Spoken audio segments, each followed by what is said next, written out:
So guys आज के दिन कोर्ट में सुप्रीम कोर्ट में जो भी आउटकम्स आए हैं ये डिफर करता है पर्सन टू पर्सन कि हम इस डिसीजन को यानी कि बेसिकली डिसीजन भी नहीं है बल्कि अगर हम देखें तो एक क्या कहें इसको पर्सपेक्टिव दिया गया है बेसिकली आज के सेशन आज के हेयरिंग में कि क्या करना चाहिए और सरकार को परमिट किया गया है यानी कि परमिशन दी गई है कि हाँ आपके पास पूरा अधिकार है कि हाँ आप एजीआर पर फैसला दो।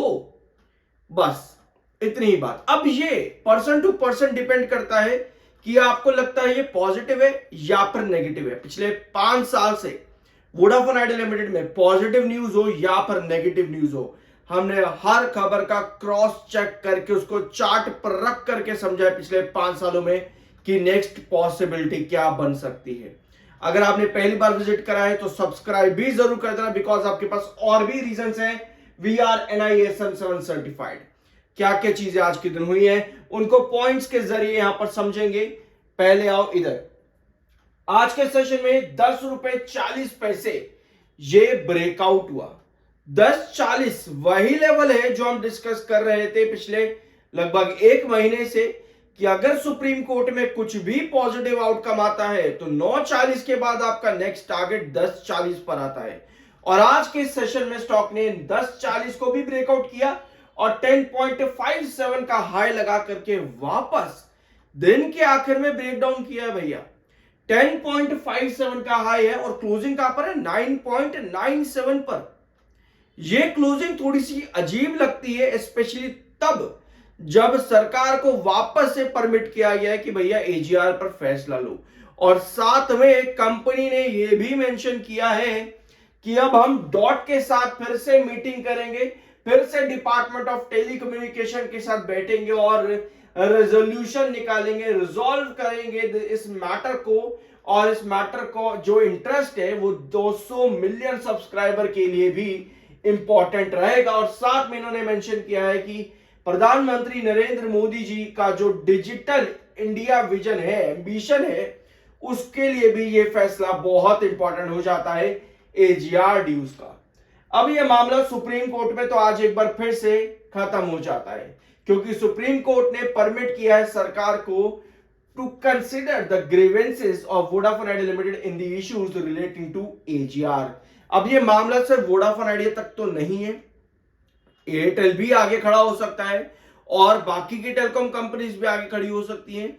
यानी ये मामला आज खत्म नहीं हुआ है।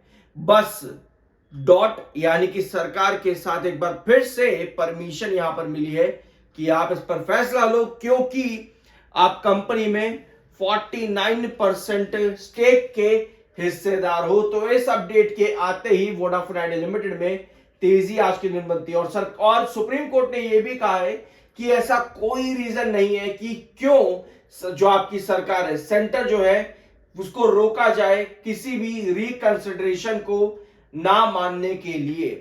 तो भैया ये पॉजिटिव स्टेटमेंट आज के दिन रहे जिसकी वजह से इन सभी पॉजिटिविटी के बाद में 10.40 आज आपका ट्रेंड वापस आया है। और यही चीज हम डिस्कस कर रहे थे कि कोई भी पॉजिटिव आउटकम अगर आता है ना तो 10.40 का टारगेट आपका आता है 9.40 के बाद में।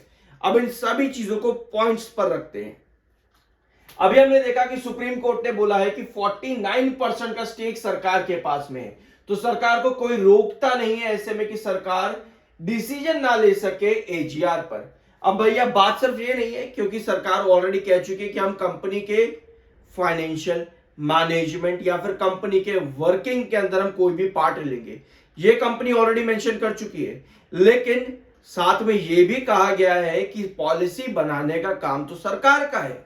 अगर आप पूरा आर्टिकल सब चीजें जगह जगह पर जाकर के रीड करोगे तो आपको यह पॉइंट भी मिलेगा कि पॉलिसी बनाने का जो राइट है वो तो सरकार के पास है, तो सरकार यहां पर फैसला ले सकती है। वही बात, पुरानी बात, अगर सुप्रीम कोर्ट में ना भी जाता वोडाफोन आइडिया, मेरे ख्याल से ये पॉइंट तो सबको पता ही था कि भैया ये तो है ही आउटकम। एक आउटकम ये है, यही मांग कर रहा था वोडाफोन आइडिया सरकार से इतने टाइम से।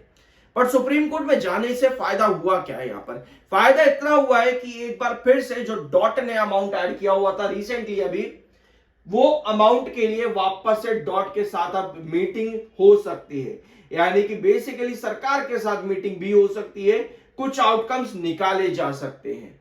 अब आउटकम्स में क्या आउटकम होंगे, टोटल 4 पॉसिबिलिटीज आईएफएल कैपिटल की हम लोग चैनल पर पहले भी डिस्कस कर चुके हैं, 3 महीने पहले, जरूर चेकआउट कर लेना अगर आपने चैनल पर पहली बार विजिट किया है तो। अब सरकार को परमिशन मिल गई है, मीटिंग हो सकती है डॉट के साथ में। अगस्त और सितंबर डाटा नहीं, ये इसको काट देना है यहां पर। तो आपके पास टोटल 3 आउटकम्स निकल कर आते हैं आज की हियरिंग में। अब ये आउटकम्स आज के लिए पॉजिटिव रहे, आगे क्या चाहिए हमको। अब क्या हो रहा है इन आउटकम्स के बाद में कि आज आपको फिर से समय मिल चुका है कि अब आगे क्या करना है।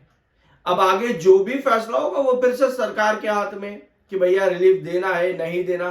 क्वार्टरली रिजल्ट्स आने वाले हैं तो वहां पर भी इन्वेस्टर मीटिंग जितनी भी रहेंगी, सवाल पूछे जाएंगे वोडाफोन आइडिया से भी, एयरटेल से भी, जियो से भी, या जो भी कंपनीज एजीआर के दायरे में आ रही हैं जिनका एजीआर अभी भी रिलीव नहीं किया गया है, उनसे भी सवाल किए जाएंगे कि भैया क्या आप भी सरकार के पास जाओगे, तो भैया वो भी सरकार के पास जा सकते हैं।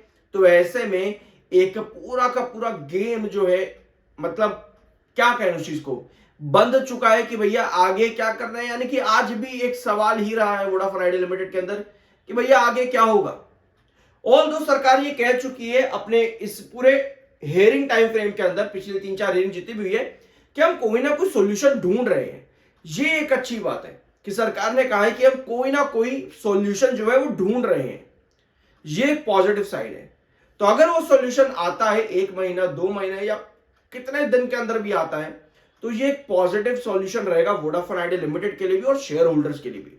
उनको फायदा ऑलरेडी हुआ है, शेयर होल्डर्स को ऑलरेडी, वोडाफोन आइडिया के शेयर होल्डर्स को फायदा काफी ज्यादा हो चुका है। वोडाफोन आइडिया लिमिटेड के अंदर 6 रुपए 60 पैसे का शेयर सिर्फ और सिर्फ लगभग 1.25 महीने भी नहीं, 1.25 महीने के अंदर भी नहीं, 6 रुपए 60 पैसे का शेयर इतने कम टाइम के अंदर 10.57 पर 10.57 का आज के दिन का हाई लगा चुका है। यानी कि सिर्फ 1.25 महीने के अंदर अंदर अंदर अगर आप देखोगे इतने तगड़े रिटर्न एक छोटे से स्टॉक ने दिए हैं, सिर्फ और सिर्फ पॉसिबिलिटी की वजह से। अभी सब पॉसिबिलिटी पर था, आज भी पॉसिबिलिटी पर था, पॉजिटिव तो अभी आना और बाकी है। और अगर कुछ भी पॉजिटिव यहां पर आता है, 10.40 को सस्टेन नहीं करा है वोडाफोन आइडिया, तो कहीं ना कहीं वोडाफोन आइडिया उन्हीं पॉजिटिविटी का वेट भी करेगा। तो अब जो आपके लेवल्स आते हैं आपके 9.40, ये तो आपके इंपॉर्टेंट रिस्ट्रिक्शन थे ही, और पॉजिटिव आउटकम आने पर ये लेवल आपका था अगला टारगेट 10.40 का 9.40 के बाद में, वो आया भी आज के दिन में। तो ऐसे में हमारी नजर जो रहनी चाहिए वो अभी होनी चाहिए 10.40 पर तो रहेगी, ये इसका क्रूशियल रिस्ट्रिक्शन रहेगा, और 9.40 पर भी रहेगी। क्योंकि अगर वापस 9.40 पर आता मतलब कि डिले होता है आगे कोई भी बातचीत के अंदर, तो वापस 9.40 पर भी आप डिप कर सकते हो। बट 10.40 के बाद में नेक्स्ट टारगेट कौन सा बनता है, 10.40 के बाद में 11.20, ये आपका नेक्स्ट टारगेट बनता है वोडाफोन आइडिया लिमिटेड के अंदर। अगर आज के सेशन में आप देखोगे पूरी ऊपर की टेल लंबी दिखे जो कि सेल को इंडिकेट करी, उसके बाद में बायर वापस से एक्टिव हुए लास्ट के 2 आवर्स के अंदर, फिर दिन के आखिर में वापस से आपके पास सेलर एक्टिव हुए। अब देखना ये है कि 10.40 से 9.40 के बीच में कितना सस्टेन कर पाता है वोडाफोन आइडिया। जितना सस्टेन कर जाएगा और पॉजिटिविटी आपके पास में आ जाएगी, उतनी अच्छी पॉसिबिलिटीज बनती हैं।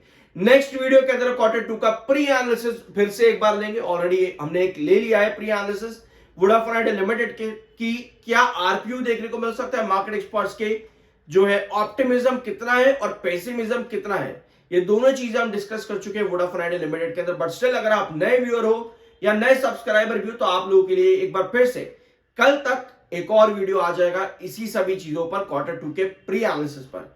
सब्सक्राइब जरूर कर देना, बाय सेल की कोई रिकमेंडेशन नहीं, वो आपकी मर्जी और अपना ओपिनियन होना चाहिए। We are NISM 7 certified. मिलते हैं अगले वीडियो में।